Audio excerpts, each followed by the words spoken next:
Shalom, senang sekali boleh kembali menyapa sahabat-sahabat sekalian di dalam program pendalaman Alkitab melalui pelajaran Sekolah Sahabat bersama dengan kami Cornelius Media.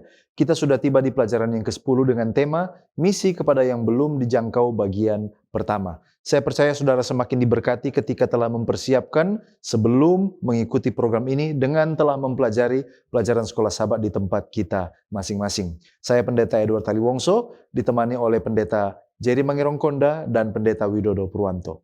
Mari kita tunduk kepala untuk mempelajari firman Tuhan. Bapa Tuhan kami bersyukur kepadamu oleh karena sekali lagi kami diberikan kesempatan untuk mempelajari firman Tuhan. Tolonglah kami, urapi hati dan pikiran kami ketika kami akan belajar dan kiranya akan semakin mendorong kami untuk mengambil bagian di dalam misi penyelamatan jiwa-jiwa. Di dalam nama Yesus kami sudah berdoa. Amin. Kami kembali mengingatkan bahwa program ini terbagi dalam 4 bagian. Yang pertama kita melihat dasar Alkitabiah pelajaran sepanjang pekan ini. Yang kedua kita mencoba menggali makna dari ayat tema atau ayat hafalan. Yang ketiga pertanyaan yang muncul dari pelajaran hari per hari. Dan bagian yang terakhir kita tiba kepada bagian aplikasi. Mari kita mulai dengan dasar Alkitabiah pelajaran sepanjang pekan ini. Yang pertama Kisah Para Rasul 17. Di sini merinci kunjungan Rasul Paulus ke kota Athena dan di sana ia berbicara kepada orang-orang yang menyembah berbagai dewa. Dan Paulus menekankan bahwa Allah adalah pencipta langit dan bumi, bukan dewa-dewa berhala. Dia mengajak mereka untuk bertobat dan untuk mengenal Allah yang sejati. 1 Korintus 2 ayat 2, Paulus menyatakan bahwa ia memutuskan hanya akan mengajarkan tentang Kristus dan Dia yang disalibkan. Ini mencerminkan bahwa fokusnya adalah pesan Injil, yaitu Yesus Kristus, kematian Kristus bagi keselamatan umat manusia. Roma 1 ayat 18-25 membahas ketidakbenaran manusia dan ketidaktahuan mereka terhadap kebenaran Allah. Dan manusia dinyatakan bertanggung jawab karena telah menolak pengetahuan tentang Allah yang terlihat melalui ciptaannya. Dan oleh karena manusia lebih memilih menyembah ciptaan daripada pencipta. Paulus menyoroti akibat-akibat dari penyembahan berhala dan apabila orang menolak untuk mengenal Allah, ada konsekuensi yang harus mereka tanggung. Selanjutnya kita melihat pengertian judul, Misi kepada orang yang belum dijangkau. Nah, dalam konteks pelajaran Sekolah Sahabat kita di Kisah Para Rasul 17, apa pengertian yang belum dijangkau? Siapa mereka secara teologi? Mari kita lihat. Dalam Kisah Para Rasul 17 ayat 16-34, Rasul Paulus sementara berhadapan dengan orang-orang di Athena yang merupakan penyembah berhala. Dan mereka ini memiliki berbagai macam pendapat, filosofi, dan juga kepercayaan. Kalau kita baca di dalam Kisah 17 ayat 16, di sana dikatakan orang-orang ini telah menyerahkan diri mereka sepenuhnya kepada penyembahan berhala. Mereka menyembah hal-hal yang lain selain Allah. Lalu kemudian Paulus berkhotbah setiap hari tentang Yesus Kristus dan kebangkitannya. Dan ajaran dari Paulus ini memprovokasi beberapa filsuf lalu mengundang dia untuk berbicara di Bukit Mars. Kita baca ini di Kisah 17 ayat 17-21. Dan pada akhirnya beberapa filsuf dan juga orang di Athena berinteraksi dengan Paulus, termasuk mereka dari golongan Epikurus dan juga dari golongan Stoa. Mereka ingin tahu tentang ajaran Paulus dan meminta untuk menjelaskan ide-ide baru yang ia sampaikan. Itulah mereka kelompok manusia yang menjadi sasaran Paulus di dalam Kisah pasal 17. Pertanyaan kedua tentang mereka yang belum terjangkau ini. Siapa mereka ini sesungguhnya? Kalau kita lihat di Perjanjian Lama adalah mereka yang non-Israel. Kalau di Perjanjian Baru adalah orang non-Yahudi. Dan di zaman Rasul Paulus, orang non-Kristen dan Yahudi. Mereka yang tidak percaya kepada Yesus Kristus. Nah, sebenarnya dalam konteks misiologi gereja Masehi hari ke-7, the unreached atau orang yang belum dijangkau ini mengacu kepada kelompok orang atau suku bangsa yang belum mendengar atau belum memiliki akses yang memadai terhadap pesan Injil di dalam konteks pekabaran 3 malaikat. Nah, mereka ini yang belum tercapai oleh pekerja misi Kristen atau gereja lokal. Ada beberapa kriteria secara umum. Yang pertama yang termasuk orang yang belum terjangkau adalah mereka yang belum pernah mendengar tentang Injil, yaitu orang-orang atau kelompok etnis belum pernah sama sekali mendengar tentang Yesus Kristus. Yang kedua adalah mereka yang belum ada jemaat Kristen. Artinya mungkin mereka sudah dengar tentang Yesus, tetapi belum ada gereja lokal atau jemaat Kristen yang berfungsi di antara kelompok masyarakat ini. Yang ketiga, mereka yang sama sekali belum ada alat terjamah dengan alat komunikasi Kristen. Seperti contohnya siaran radio ataupun internet, bacaan Alkitab, literatur Kristen, media Kristen, sehingga mereka sama sekali tidak memiliki kesempatan untuk belajar. Ini termasuk kepada kelompok yang belum terjangkau.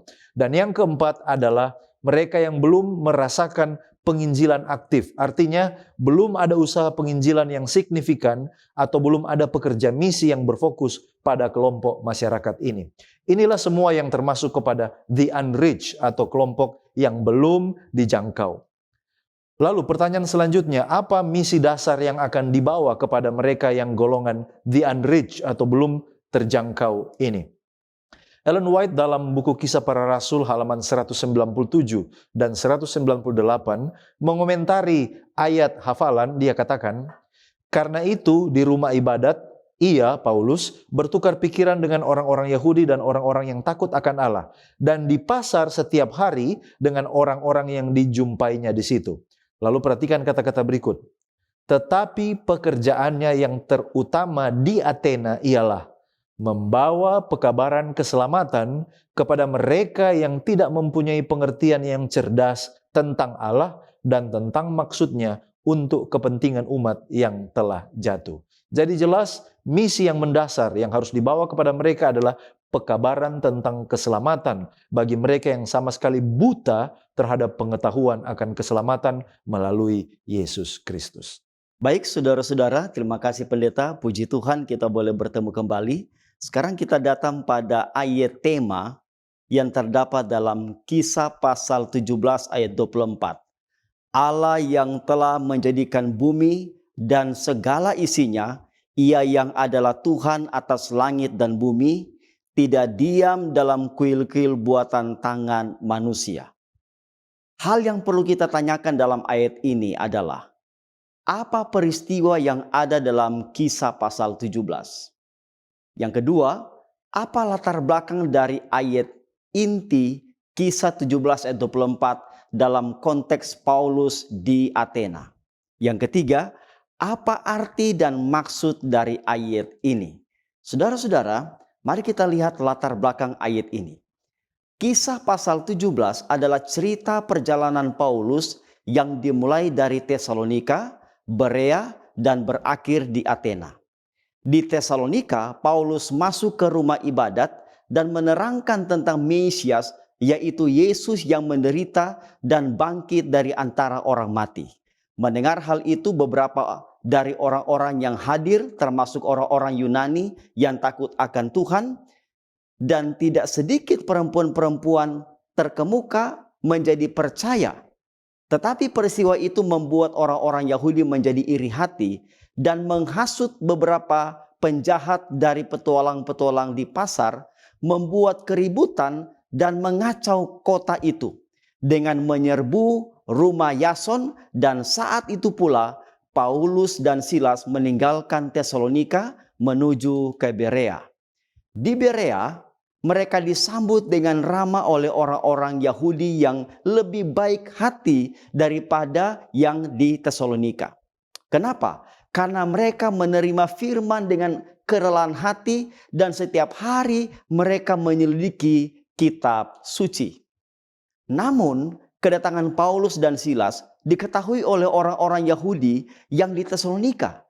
Mereka pun datang menghasut orang-orang yang di Berea, sehingga Paulus dan Silas berangkat menuju ke Athena. Nah, saudara-saudara, ketika Paulus di Athena, ia merasa sedih melihat kota itu penuh dengan patung-patung berhala. Untuk memenuhi misinya, Paulus bertukar pikiran dengan orang-orang Yahudi dan orang-orang yang takut akan Allah di rumah sembayang orang Yahudi atau di bait Allah. Paulus juga memilih pasar sebagai tempat untuk ia berdiskusi dengan orang-orang yang ia jumpai. Yang terlebih dari mereka adalah para filsuf dari golongan Epikorus dan Stoa yang pada akhirnya membawa Paulus ke sidang Areopagus untuk mendengarkan ajaran Paulus. Nah, Areopagus itu adalah tempat pidato Paulus kepada para filsuf Epikorus dan Stoa di Athena. Itu dilihat dalam Kisah pasal 17 ayat 19. Tempat ini adalah sebuah bukit berbatu setinggi 370 kaki.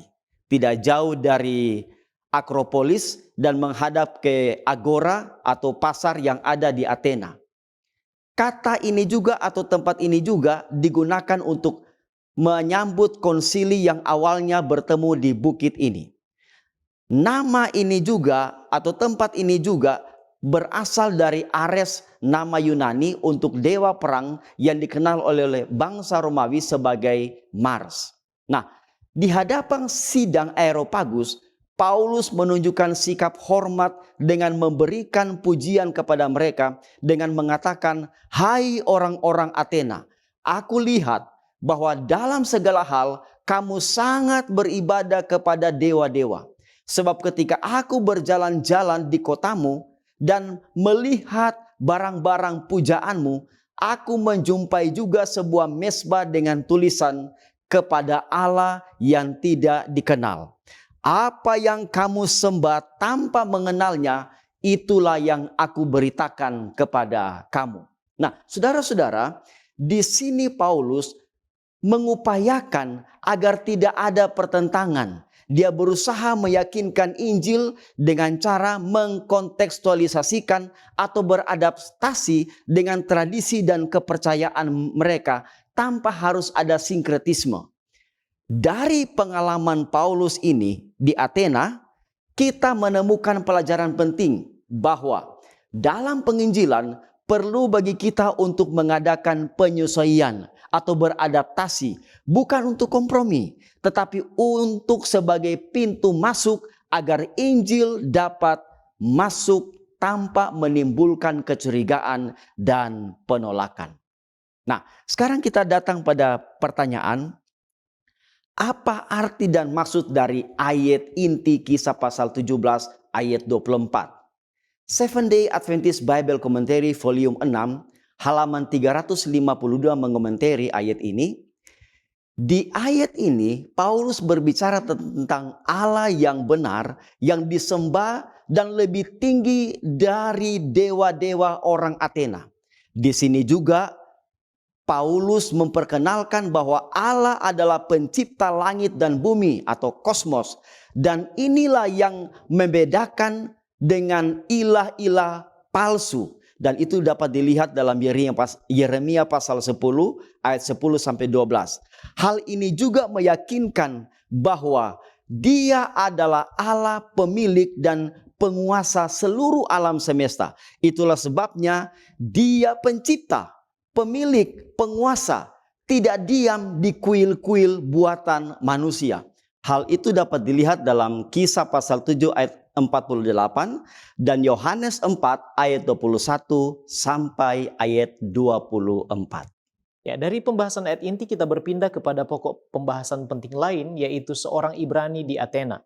Nah, dalam pelajaran sekolah sahabat, penulis menulis orang Yahudi dan juga orang Ibrani. Mengapa penulis menggunakan penyebutan orang Yahudi dan orang Ibrani? Apakah ada perbedaannya? Serta apa pengertiannya? Walaupun penyebutan orang Ibrani dan orang Yahudi sering digunakan secara bergantian ataupun dalam konteks tertentu tumpang tindih, baik itu secara lisan maupun tulisan, kedua terminologi ini memiliki makna yang berbeda. Istilah Yahudi sering lebih terkait dengan identitas agama dan budaya, sementara Ibrani lebih menyoroti aspek etnis, sejarah, atau bahkan linguistik.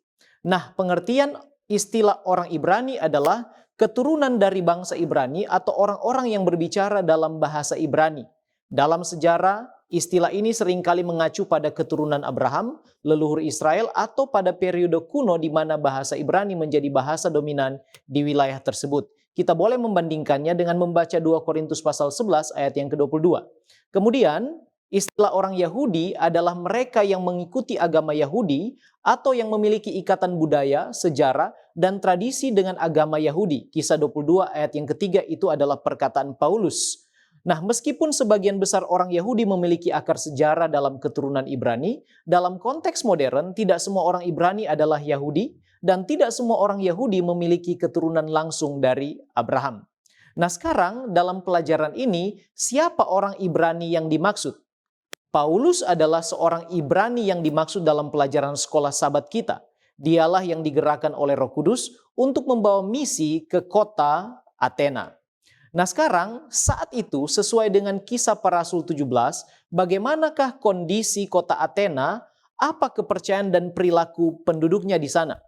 Kisah 17 ayat 16 mengatakan, sementara Paulus menantikan mereka, Silas dan Timotius di Athena, sangat sedih hatinya karena ia melihat bahwa kota itu penuh dengan patung-patung berhala. Pena inspirasi Acts of the Apostle halaman 233 atau juga bisa kita temukan di dalam Alpha Omega Jilid 7 halaman 197 mengatakan, kota Athena adalah kota metropolis kekafiran. Di sini Paulus tidak bertemu dengan penduduk yang bodoh dan mudah diperdaya seperti di kota Listra, tetapi dengan orang-orang yang terkenal dengan kecerdasan dengan budaya mereka. Di mana-mana patung-patung dari para dewa mereka dan para pahlawan yang dipuja dalam sejarah dan puisi memenuhi pandangan mata. Sementara arsitektur dan lukisan-lukisan yang megah melambangkan kemuliaan bangsa dan penyembahan yang populer terhadap dewa-dewa kafir ada di sana. Indra orang-orang terpesona oleh keindahan dan kemegahan seni. Di setiap sudut kota itu ada tempat penyembahan berhala dan kuil-kuil yang didirikan dengan biaya yang tidak terhitung, membesarkan bentuknya yang megah. Kemenangan peperangan dan perbuatan orang-orang terkemuka diperingati melalui patung, kuil, dan juga lembaran-lembaran. Segala perkara ini menjadikan Athena suatu gudang kesenian yang indah. Jadi dengan apa yang kita sudah lihat tadi, kota Athena dalam konteks Kisah pasal 17 adalah kota yang besar, yang indah, penuh dengan seni dan budaya, yang megah dan juga merupakan pusat dari penyembahan berhala saat itu. Nah, mengenai penduduknya, ada beberapa hal fakta di sana. Yang pertama, sudah pasti mereka adalah penyembah berhala. Yang kedua, mereka adalah orang-orang yang modern pada zaman itu, cinta akan seni dan budaya. Juga yang ketiga, mereka adalah orang-orang yang terpelajar dan suka dengan ilmu pengetahuan, dalam hal ini filsafat. Hal ini dibuktikan dengan adanya dua golongan ahli pikir yang disebutkan dalam Kisah 17 ayat yang ke-18, yaitu Epikuros dan Stoa, yang sebenarnya adalah dua sekolah filsafat yang hebat pada zaman itu yang mewakili ide-ide pikiran hebat para filsuf Yunani. Nah, sekarang mengapa Paulus ke Athena dan apa misi yang dibawakan saat itu di Athena? Boleh dikata Paulus berada di Athena by accident. Kunjungan ke kota itu sebenarnya tidak ada dalam agendanya. Kalau kita membaca dalam Kisah pasal yang ke-17 ayat yang pertama, keberadaannya di Athena berawal dari kunjungan Paulus dan Silas ke Tesalonika melalui Amfipolis dan Apollonia. Mereka menjalankan misi mereka mengabarkan Injil Yesus Kristus di sana dan banyak yang menjadi percaya. Namun kemudian mendapat tantangan dari orang-orang Yahudi di sana yang membuat keributan dan kekacauan yang dicatat dalam pasal 17 ayat yang kelima. Akhirnya Paulus dan Silas disuruh berangkat ke Berea. Mereka pindah dari Tesalonika menurut pasal 17 ayat yang ke-10. Di sana pun mereka memberitakan firman dan banyak orang menjadi percaya juga. Ketika orang-orang Yahudi di Tesalonika mendengar hal itu, mereka datang ke sana, ke Berea, dan kembali menghasut serta menggelisahkan hati orang banyak. Akhirnya Paulus terdesak meninggalkan wilayah itu dan sampai dia di Athena. Sementara Silas dan Timotius menurut keterangan pasal 17 masih tinggal di Berea. Nah, pada saat itu dia menunggu Silas dan Timotius di Athena. Paulus tergerak oleh Roh Kudus menyadari bahwa ada kesempatan untuk menjalankan misi Allah kepada penduduk kota di Athena. Alpha Omega Jilid 7 halaman 198. Nah, sekarang apa misi yang dibawakan saat Paulus berada di Athena? Kisah 17 ayat yang ke-18 bagian B dia mengatakan, ia memberitakan Injil tentang Yesus dan kebangkitannya. Itulah misi yang dijalankan Paulus di Athena. Baik, terima kasih pendeta. Sekarang kita masih melanjutkan, kita belajar tentang metode Paulus dalam menjalankan misinya di dalam konteks Kisah pasal 17 ini. Kalau kita lihat bagaimana Rasul Paulus dia mengobservasi kesetiaan beribadah dari orang-orang Yunani, dan kemudian dia bertukar pikiran dengan orang Yahudi di rumah ibadah, dan juga Rasul Paulus menginjil juga kepada orang Yahudi dan orang non-Yahudi. Dari cerita di Kisah 17 ini minimal ada 3 poin tentang metode dari Rasul Paulus. Yang pertama, pengamatan awal. Kalau kita baca dalam Kisah 17 ayat 16 sampai 23, Paulus memulai perdebatannya dengan dia mengamati bahwa kota itu sangat beragam dalam hal keagamaan. Ia melihat ada banyak berhala dan dia menemukan ada banyak altar dengan tulisan kepada Allah yang tidak dikenal. Dan ini menjadi titik awal sebelum dia melaksanakan misi. Jadi poin yang pertama, Rasul Paulus mengadakan survei. Dia melihat dan mengobservasi, mengamati sasaran misinya. Yang kedua, pendekatan Paulus yang dia gunakan untuk dia mempresentasikan Injil itu dicatat di ayat 24 sampai ayat 31. Paulus menggunakan keadaan tersebut untuk dia mulai menyampaikan Injil. Ia menggunakan jembatan bahwa Allah yang engkau tidak kenal, sesungguhnya itu adalah Allah yang benar, yang tidak dapat diwakili oleh patung-patung dan dibatasi oleh kuil-kuil buatan manusia. Dia menggunakan itu sebagai jembatan untuk mengarahkan kepada Allah yang benar di sorga. Lalu kemudian poin yang ketiga, di dalam Kisah 17 ayat 31, dia kemudian mengarahkan kepada kebangkitan Kristus. Rasul Paulus kemudian menyampaikan puncak atau inti dari pesannya, yaitu kabar baik tentang kebangkitan Yesus Kristus dari antara orang mati. Pertanyaan selanjutnya, apa kira-kira tema yang menjadi perdebatan atau tukar pikiran yang terjadi ini? Isi atau tema perdebatan yang dilakukan oleh Paulus di Areopagus dicatat dalam Kisah 17 ayat 16-34. Ada minimal 5 poin penting. Yang pertama, dia berbicara tentang pengenalan kepada kebangkitan Kristus. Paulus menyoroti kebangkitan Yesus Kristus sebagai pokok utama dalam pesannya. Yang kedua, dia juga menyinggung tentang penciptaan. Dan oleh karena Allah ini adalah Allah yang benar, ia menyampaikan bahwa Allah itu dapat dicari apabila dia itu ingin ditemui. Bukan di dalam kuil-kuil buatan tangan manusia. Yang ketiga, di dalam diskusi ini juga ada konfrontasi terhadap berhala dan penyembahan yang salah. Rasul Paulus secara langsung dia menghadapi praktik penyembahan berhala di Athena dan ia menegaskan dengan berani bahwa penyembahan berhala itu tidak benar dan manusia harus berpaling kepada Allah yang benar. Yang ketiga, Rasul Paulus mengangkat bahwa Allah adalah awal dari semua kehidupan. Kita hidup, kita bergerak, semuanya oleh karena diberikan oleh Allah yang di sorga. Lalu yang terakhir, yang kelima, Rasul Paulus menyinggung tentang penghakiman dan keselamatan. Dia menyampaikan bahwa penghakiman yang akan datang oleh Allah, bahwa Yesus Kristus telah ditunjuk sebagai hakim. Namun Paulus juga memberikan harapan ada keselamatan melalui iman kalau orang-orang dari Athena ini mau bertobat dan menerima Yesus sebagai Tuhan dan Juru Selamat pribadi. Itulah 5 hal yang menjadi pokok diskusi argumen dari Rasul Paulus dengan orang-orang yang ada di Athena. Nah, pertanyaan selanjutnya, bagaimana respon mereka ketika Rasul Paulus menyampaikan 5 pokok tadi? Kalau kita baca, maka mereka ini ingin tahu lebih banyak, menimbulkan rasa ingin tahu lebih banyak tentang ajaran Paulus. Sebabnya mereka meminta dia untuk menjelaskan ide-ide baru bagi mereka yang ia sampaikan. Dan memang beberapa orang mengejek Paulus, sementara yang lain mendengar dengan tulus hati, mendengar dengan lebih banyak lagi tentang ajarannya. Dan pada akhirnya kalau kita baca ayat 32-34, beberapa orang menjadi percaya kepada pesan Paulus, termasuk ada nama yang disebutkan yaitu Dionysius dari Areopagus dan juga seorang perempuan yang bernama Damaris. Jadi ada dampak kepada pertobatan ketika Paulus menjalankan misinya di Athena. Saudara-saudara, di dalam pelajaran sekolah Sabat juga menyinggung tentang Paulus di Areopagus. Ada 3 pertanyaan yang akan kita tanyakan pada bagian ini. Yang pertama, Apa dampak dari misi Paulus? Yang kedua, siapa yang mempermasalahkan Paulus? Lalu yang ketiga, apa inti permasalahan sehingga Paulus dibawa ke Areopagus? Nah, saudara-saudara, ada dua tempat yang Paulus pilih untuk misi. Pertama, tempat ibadah orang Yahudi. Di sini Paulus bertukar pikiran dengan orang-orang Yahudi dan orang-orang yang takut akan Allah. Kedua, Paulus memilih tempat pasar, di mana Paulus menemui orang-orang yang termasuk ahli pikir dari golongan Epikorus dan Stoa.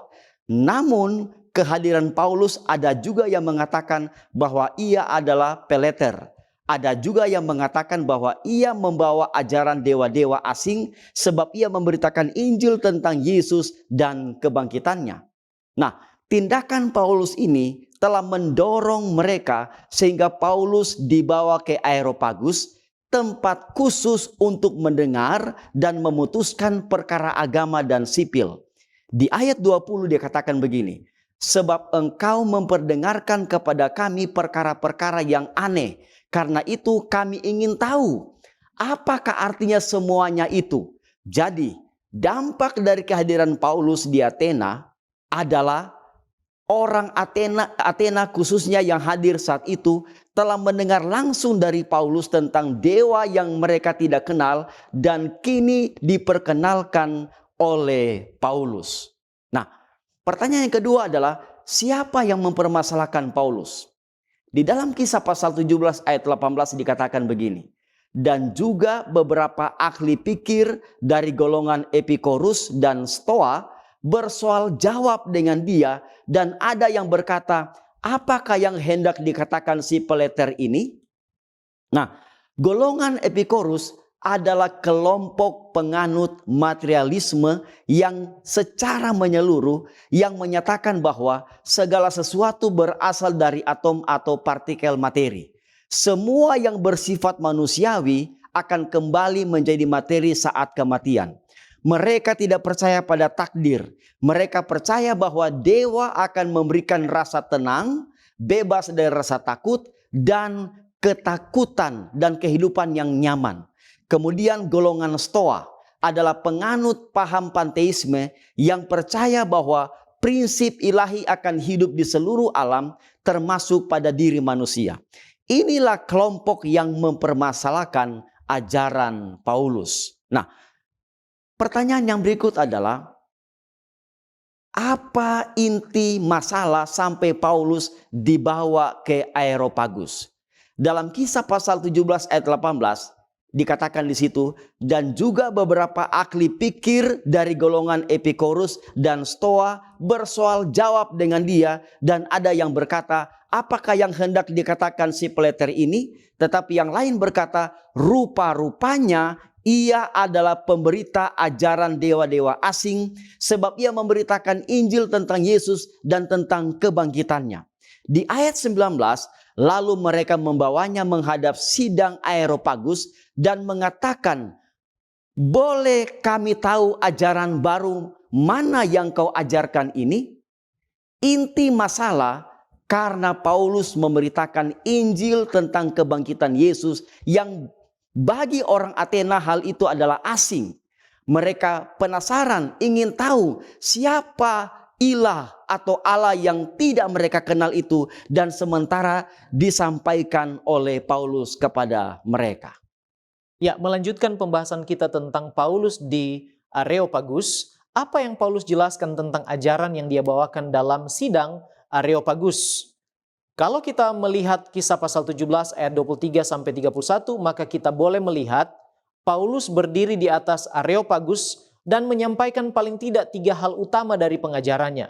Yang pertama, beranjak dari sebuah tulisan di sebuah mezbah sesembahan berhala orang Athena, yaitu kepada Allah yang tidak dikenal, Paulus mengajar tentang siapa Allah itu. Dia katakan dalam Kisah 17 ayat 23, apa yang kamu sembah tanpa mengenalnya, itulah yang kuberitakan kepada kamu.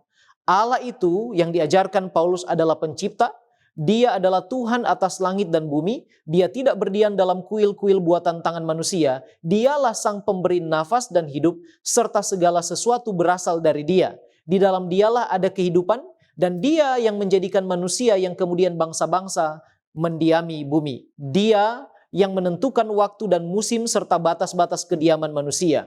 Dia bukanlah ciptaan yang berkekurangan, yang membutuhkan pertolongan dan pelayanan dari manusia. Dia tidak boleh disamakan dengan emas, perak, batu, atau ciptaan kesenian dan keahlian manusia. Itulah ajaran yang pertama dari Paulus. Dia menjelaskan tentang siapa itu Allah. Yang kedua, Paulus juga mengajarkan tentang pertobatan. Dia katakan di dalam Kisah 17 ayat 27, supaya mereka mencari Dia dan mudah-mudahan menjamah dan menemukan Dia, walaupun Ia tidak jauh dari kita masing-masing. Ayat 30, dengan tidak memandang lagi zaman kebodohan, maka sekarang Allah memberitakan kepada manusia bahwa di mana-mana semua mereka harus bertobat. Itu pengajaran yang kedua. Dan yang ketiga, dia mengajarkan juga tentang penghakiman dalam Yesus yang telah bangkit. Kisah 17 ayat 31. Karena Ia telah menetapkan suatu hari, pada waktu mana Ia dengan adil akan menghakimi dunia oleh orang yang telah ditentukannya, sesudah Ia memberikan suatu bukti tentang hal itu dengan membangkitkan Dia dari antara orang mati. Jadi pengajaran yang ketiga di Areopagus adalah tentang penghakiman dan kebangkitan yang Yesus alami. Nah sekarang apa hasil dari sidang, hasil akhir dari sidang Areopagus? Kalau kita membaca ayat selanjutnya, hasil akhir dari sidang Areopagus adalah yang pertama, timbul di sana para pengejek. Kisah 17 ayat 32, ketika mereka mendengar tentang kebangkitan orang mati, maka ada yang mengejek dan yang lain berkata, lain kali saja kami mendengar engkau berbicara tentang hal itu. Di lain pihak, yang kedua, hasilnya adalah ada orang-orang yang menjadi percaya. Kisah 17 ayat 34, tetapi beberapa orang laki-laki menggabungkan diri dengan dia dan menjadi percaya. Di antaranya juga Dionysius, anggota majelis Areopagus, dan seorang perempuan bernama Damaris, dan juga orang-orang lain bersama-sama mereka. Dalam hal ini Pena Inspirasi katakan dari buku Alfa Omega Jilid 7 halaman 202, pekerjaan Paulus di Athena sama sekali tidak sia-sia. Kenapa? Walaupun ada penolakan orang-orang yang mengejek, tetapi ada beberapa orang yang dimenangkan dan menjadi percaya di kota Athena. Baik, selanjutnya mari kita diskusikan tentang Allah yang tidak dikenal. Dari sidang di Areopagus ini, apa pengertian dan penjelasan dari Allah yang tidak dikenal ini sebenarnya? Nah, kalau kita cermati baik-baik, Allah yang tidak dikenal ini sebenarnya adalah jembatan yang digunakan oleh Rasul Paulus. Kalau kita baca contohnya di dalam Andrews Bible Commentary, New Testament halaman 517, di sana dikatakan, dengan permainan kata-kata, Paulus membawa para pendengarnya dari Allah yang tidak mereka kenal, agnostos, kepada kebenaran yang tidak mereka ketahui, aguneo. Dan ia menawarkan kepada mereka Allah yang pribadi, pencipta alam semesta seluruh dunia. Paulus menggunakan penalaran logis saat ia mengembangkan pidatonya. Allah yang menciptakan segala sesuatu secara logis adalah Tuhan yang berdaulat atas ciptaannya, dan sebagai pencipta ia tidak dapat dibatasi untuk tinggal di tempat kudus yang dibuat oleh tangan manusia. Jadi sebenarnya yang dilakukan oleh Paulus, dia mengatakan bahwa lihat, Allah yang engkau katakan engkau tidak kenal, sebenarnya dialah Allah pencipta segala sesuatu ini. Dan Allah pencipta itu terlalu besar untuk dibatasi kepada kuil-kuil atau patung-patung buatan tangan manusia. Jadi sebenarnya Rasul Paulus menggunakan tulisan mereka itu untuk merujuk, menarik mereka kepada Allah yang sejati yang ada di sorga.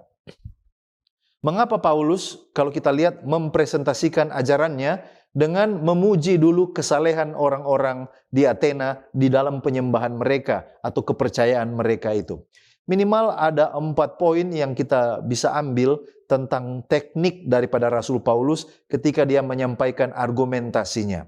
Yang pertama adalah Rasul Paulus mulai dari titik persamaan atau hal yang positif sebagai pembuka. Dia membuka argumentasinya dengan memuji orang-orang ini yang tulus keinginan mereka untuk menyembah Allah walaupun Allah itu tidak mereka ketahui. Jadi kita lihat dia mulai dengan titik persamaan atau hal yang positif. Yang kedua, Rasul Paulus masuk kepada konsep yang menjadi bridge atau jembatan. Dia katakan, Allah yang tidak engkau ketahui, siapakah dia itu? Saya mau menerangkan kepada Anda siapa Allah yang tidak engkau ketahui itu. Allah yang tidak engkau ketahui itu adalah Allah pencipta yang menjadikan langit, bumi, laut, dan segala isinya. Lalu poin yang ketiga, Rasul Paulus menampilkan pukulan telak atau core of the message, inti dari pekabaran, yaitu kebangkitan Kristus. Dia dibangkitkan, dia hidup, dibandingkan dengan berhala-berhala yang mereka sembah, yang mati dan tidak berdaya. Lalu di bagian yang keempat adalah Rasul Paulus membuat panggilan. Kita baca ini ada di ayat 26 dan 27. Dia katakan, Allah itu dapat dicari, dia dapat ditemui kalau engkau mau mencarinya. Dia mengajak para pendengarnya untuk mencari Allah yang menjadikan langit, bumi, laut, dan segala isinya. Inilah 4 poin teknik yang dikemukakan oleh Rasul Paulus ketika dia ingin menjangkau para pendengarnya di Athena.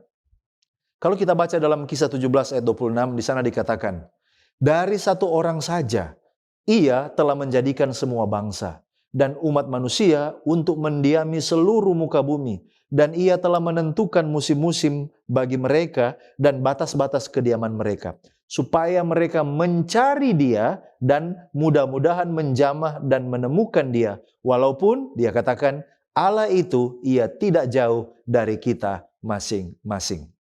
Pertanyaannya, apakah metode dan teknik Rasul Paulus ini applicable atau berhasil dapat diterapkan di zaman kita? Nah, untuk pertanyaan yang sangat menarik ini, maka penulis penuntun guru sekolah Sabat di halaman 113 memberikan komentar, mengatakan bahwa dibandingkan dengan orang-orang sezamannya, Paulus melakukan pendekatan yang tidak lazim dalam pelayanannya, terutama di Athena. Dia bahkan dapat digambarkan sebagai garda terdepan dalam hal menyesuaikan diri dan kebutuhan keserbabisaan di dalam misi. Kualitas misionaris yang unik sangat dibutuhkan saat ini. Jadi saudara-saudaraku, di sini kita lihat bahwa teknik Rasul Paulus juga dibutuhkan bagi misioneri di abad sekarang ini, menggunakan pendekatan-pendekatan yang tidak biasa untuk dapat menjangkau kelompok mereka yang belum terjangkau ini. Dan Areopagus modern ada di berbagai bagian dan bentuk di banyak pusat kota. Itu bisa berupa di alun-alun, di taman kota, di sudut jalan, pusat perbelanjaan, amfiteater, universitas, atau kafe-kafe. Dan gereja membutuhkan anggota-anggota dengan karunia, talenta, kepribadian, dan kreativitas yang sesuai, diberdayakan dan diutus ke pelayanan di tempat-tempat seperti itu.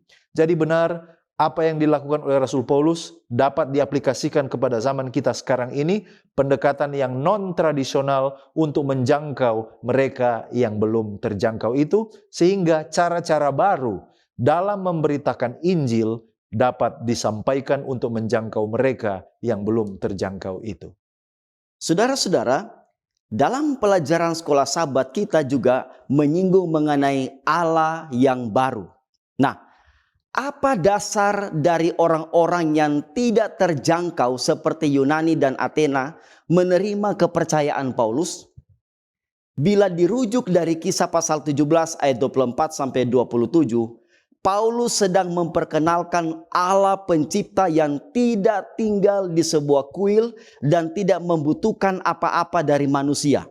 Sebaliknya, mitologi Yunani yang mereka percayai bahwa ilah-ilah mereka tidak dapat diprediksi, egois dan kejam.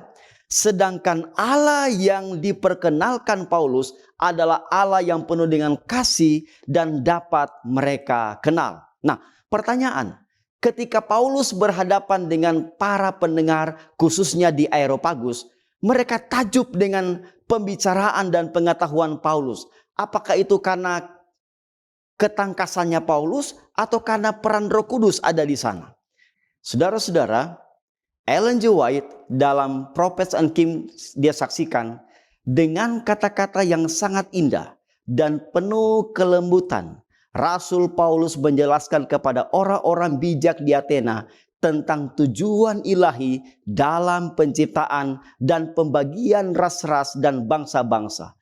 Allah yang telah menjadikan bumi dan segala isinya, kata sang rasul, dari satu orang saja ia telah menjadikan semua bangsa dan umat manusia untuk mendiami seluruh muka bumi, dan ia telah menentukan musim-musim bagi mereka dan batas-batas kediaman mereka, supaya mereka mencari Dia dan mudah-mudahan menjamah dan menemukan Dia. Hal itu dilihat dalam Kisah Para Rasul 17 ayat 24 sampai 27. Jadi, Roh Kudus menggunakan Paulus dengan penuh kebijaksanaan sampai Paulus dimampukan untuk meyakinkan akan Injil bagi orang-orang yang ada di Athena saat itu. Ya, terima kasih pendeta, dan sebagai penutup juga aplikasi dari apa yang kita pelajari dan diskusikan, apakah ada mereka yang tidak terjangkau di sekitar kita, ataukah kita harus pergi ke luar negeri untuk menjangkau mereka yang tidak terjangkau? Adalah memang benar bahwa Allah memanggil kita untuk memberitakan Injil ke ujung-ujung dunia. Nyonya White juga mengatakan dalam buku Gospel Workers bahwa kita dipanggil untuk menjadi misionaris ke negeri-negeri asing. Gospel Workers halaman 464 mengatakan Tuhan sedang memanggil orang-orang yang bersedia meninggalkan semua untuk menjadi misionaris baginya. Dan panggilan itu akan dijawab. Di setiap zaman sejak kedatangan Kristus, amanat Injil telah mendorong pria dan wanita untuk pergi ke ujung-ujung bumi untuk membawa kabar baik keselamatan kepada mereka yang berada dalam kegelapan. Dan digerakkan oleh kasih Kristus dan kebutuhan akan mereka yang terhilang, para pria meninggalkan kenyamanan rumah, masyarakat, teman-teman, bahkan istri dan anak-anak untuk pergi ke negeri-negeri asing di antara para penyembah berhala dan orang-orang biadab untuk mewartakan pesan kemurahan Allah. Jadi ini adalah panggilan bagi kita. Namun demikian, kalau kita menggunakan konteks pelayanan Paulus di Athena, kita bisa menyamakan mereka yang tidak terjangkau dengan para penyembah berhala di Athena atau para penganut politeisme dan bentuk-bentuk praktek atau kepercayaan kekafiran lainnya. Maka dengan itu bisa kita simpulkan bahwa ada juga banyak yang tidak terjangkau di sekitar kita atau berada di lingkungan kita.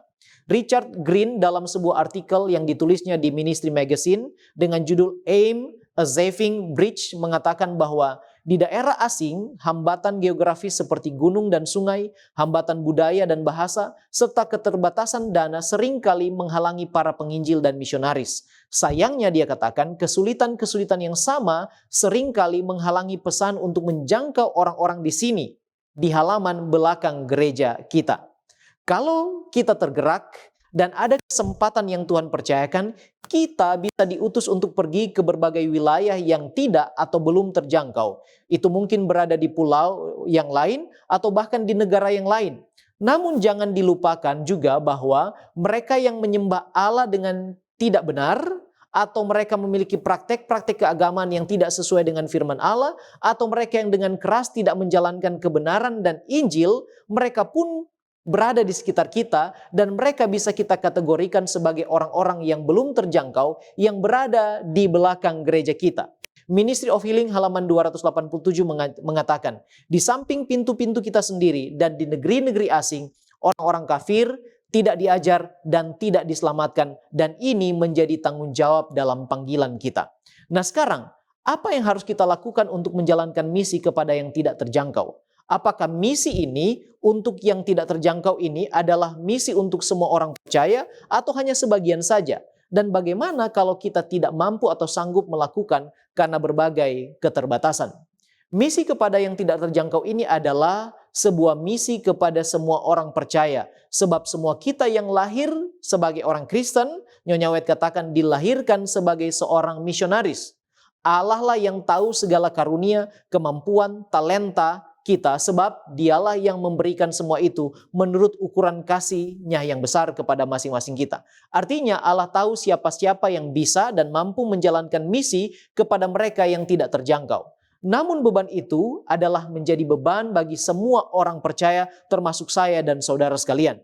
Nah, kalaupun kemampuan kita terbatas untuk pergi menjadi misionaris ke tempat-tempat yang belum terjangkau atau kepada orang-orang yang sulit dijangkau, kita boleh melakukannya, menjalankan misi itu dengan doa-doa kita. Nyonya White mengatakan di dalam buku Step to Christ halaman 81, jika para pengikut Kristus sadar akan tugasnya, akan ada ribuan orang dimanapun mereka berada saat ini yang memberitakan Injil di negeri-negeri kafir. Dan semua orang yang tidak dapat secara pribadi terlibat dalam pekerjaan ini akan tetap mendukungnya dengan sarana, simpati, dan doa-doa mereka. Dan akan ada lebih banyak lagi pekerjaan yang sungguh-sungguh bagi jiwa-jiwa di negara-negara Kristen. Jadi kita boleh menunjukkan menyatakan dukungan melalui sarana, simpati, dan doa-doa kita. Nah sekarang bagaimana langkah-langkahnya? Apa yang harus kita lakukan untuk menjalankan misi kepada mereka yang tidak terjangkau? Yang pertama, beban jiwa. Dan semangat misionaris harus dibangkitkan terlebih dahulu di antara umat percaya. Kesadaran untuk memberitakan Injil kepada mereka yang tidak terjangkau perlu dibangunkan kembali. Yang kedua, kita harus penuh dengan doa. Berdoa baik secara pribadi maupun secara kolektif sebab kita memerlukan keberanian dan kuasa untuk menginjil kepada mereka yang belum terjangkau. Yang ketiga, harus ada pelatihan dan pendidikan khusus untuk menjalankan misi kepada mereka yang tidak terjangkau. Yang keempat, membuka pergaulan yang seluas-luasnya, menjalin persahabatan dengan mereka, menunjukkan simpati, menabur kebaikan, memberi pertolongan, dan mendoakan mereka. Dan perlu kita ketahui ini membutuhkan pengorbanan dari kita yang percaya dan terpanggil. Yang kelima, kita perlu belajar tentang apa keyakinan mereka dan apa yang mereka jalankan di dalam kehidupan kerohanian mereka. Dan kita harus menggunakan hal itu sebagai peluang akses masuk untuk memberitakan kebenaran daripada Tuhan. Yang keenam, jangan pernah menghakimi dan membawakan pekabaran kebenaran dengan cara menyakiti dan menyinggung perasaan mereka atau kepercayaan mereka, atau dengan cara memaksa mereka untuk mengikuti kebenaran yang kita sampaikan. Yang ketujuh, hidupkan dalam kehidupan kita sehari-hari kebenaran yang kita khotbahkan, bagikan kepada mereka. Dan yang terakhir, serahkan semuanya kepada kehendak Allah. Serta kita perlu ingat bahwa ada upah yang Tuhan sediakan kepada kita. Bahwa bekerja bagi Tuhan tidak akan pernah sia-sia. Gospel Workers halaman 465 mengatakan, tidak ada yang lebih berharga di mata Tuhan selain para pelayannya yang pergi ke tempat-tempat terbuang di bumi untuk menabur benih kebenaran sambil menantikan penuaian. Tidak ada yang dapat mengukur kesungguhan hamba-hambanya saat mereka Ia mengaruniakan rohnya kepada mereka dan melalui usaha mereka jiwa-jiwa dituntun untuk berbalik dari dosa kepada kebenaran. Mari kita menjalankan misi kepada yang tidak terjangkau dengan pertolongan kuasa Roh Kudus dan penuh penyerahan kepadanya. Kita tunduk kepala dan kita satu dalam doa. Bapa di sorga, terpujilah namamu. Terima kasih Engkau memanggil kami sebagai mitra kerjamu untuk menjangkau mereka yang tidak terjangkau. Tuhan, buka mata kami untuk menyadari bahwa di sekitar kami pun ada orang-orang yang belum terjangkau. Kami berdoa kiranya Roh Kudus-Mu memampukan kami dan menggunakan kami sebagai saksi membawa terang kebenaran kepada mereka, menyatakan siapa Allah yang hidup, yang benar dan yang berkuasa, dan biarlah Roh Kudus memenangkan hati mereka untuk percaya kepada Tuhan dan untuk bergabung menjadi orang-orang percaya yang diselamatkan dalam kerajaan sorga. Tuhan, kami lemah, kami tidak berdaya, kami serahkan semuanya kepadamu. Tuhanlah yang menggunakan kami untuk kemuliaan dan hormat hanya bagi namamu. Di dalam nama Yesus kami sudah berdoa. Haleluya. Amin.